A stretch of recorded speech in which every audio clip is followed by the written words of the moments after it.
Bonjour et bienvenue dans cette vidéo pour vous présenter le pendule universel. Voilà, ça fait 25 ans que je fais de la radiesthésie et une quinzaine d'années que j'utilise le pendule universel et j'ai envie de vous le présenter pour vous donner quelques petites explications sur ce bel outil qu'on utilise en radiesthésie. Voilà, donc c'est une sphère peinte en noir où il est inscrit des lettres. Alors ces lettres correspondent à des vibrations de couleurs. Ça veut dire que par exemple J veut dire jaune, O veut dire orange, R veut dire rouge. Et alors on a aussi IR qui veut dire infrarouge, UVI qui veut dire ultraviolet. Donc on a le spectre de couleurs visibles et invisibles. Donc on utilise souvent ça en radiesthésie, mais ici maintenant c'est noté sur cette sphère. Voilà, comme ça on a des repères, on va sur la fréquence que l'on veut détecter. Alors après, il y a une corde avec 3 repères, une boule rouge, une boule verte et une boule bleue. Ce sont des repères pour savoir sur quel méridien on est. Voilà. Alors, c'est un outil vraiment facile à utiliser, assez simple, mais il faut juste comprendre comment l'utiliser.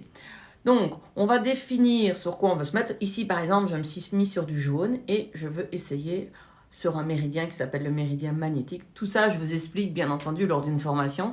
On se met sur la fréquence et on regarde. Si par exemple, il commence à tourner de lui-même comme ceci, hop, c'est qu'on a besoin de cette fréquence. Et puis alors après, on l'envoie, bien entendu, et il va émettre cette fréquence parce qu'il y a un effet de pile à l'intérieur. Ce sont 6 empilements de demi-sphères à l'intérieur du pendule. Voilà. Et une fois qu'on arrive à saturation de cette fréquence, eh ben, il s'arrête. Voilà. Donc ce pendule n'utilise pas de convention mentale. C'est ça la différence par rapport à d'autres pendules. Vous avez déjà peut-être essayé avec votre pendule, vous poser des questions, le oui, le non.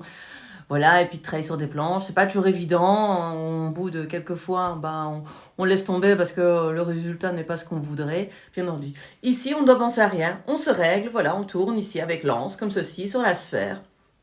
On se règle aussi, on peut tout coulisser bien entendu ici pour monter sur la sphère ou descendre et aller se mettre sur des fréquences. Donc voilà, moi je vous explique en 3 points comment on travaille avec ce pendule. Donc le premier point, on travaille sur la détection de ce qui est en disharmonie chez nous. On a un méridien qui est consacré à ça, c'est le méridien électrique, c'est comme ça qu'il s'appelle. Et on va les détecter ce qui ne va pas chez nous, ce qui est disharmonieux. Voilà, on fait un bilan énergétique. Comme ça, on a une petite idée. Par exemple, comme tout à l'heure, je parlais du jaune. Si on a le jaune en électrique, c'est-à-dire que le plexus solaire est en diminution d'énergie. Donc, c'est le méridien de l'estomac. Donc, on pourrait avoir des petits problèmes digestifs ou difficiles à digérer. C'est pas toujours des choses graves, bien entendu. Ça peut être juste des petits troubles. Et puis après aussi, ça va travailler sur notre énergie. Par exemple, avec le jaune, c'est le manque d'enthousiasme, de joie.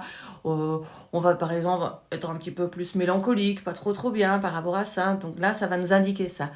Après, le deuxième point qu'on peut faire avec le pendule universel, c'est de travailler dans l'harmonisation justement de nos méridiens et de nos chakras. Donc on a trouvé ce qui n'allait pas dans le premier point. Dans le deuxième point, on harmonise. Donc on se fait un auto-traitement. On peut se le faire tout seul. C'est ça qui est génial. Il suffit de régler les fréquences et de s'envoyer les fréquences avec ce pendule et le tour est joué.